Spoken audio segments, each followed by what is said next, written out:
কিছু কিছু বুঝে নিতে হয়, সে তো মুখে বলা যায় না, সে তো মুখে বলা যায় না।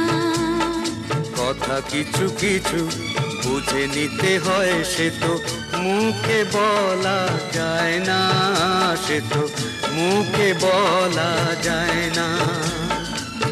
চোখের কথাই মনের কথা, চোখে মনের আয়না।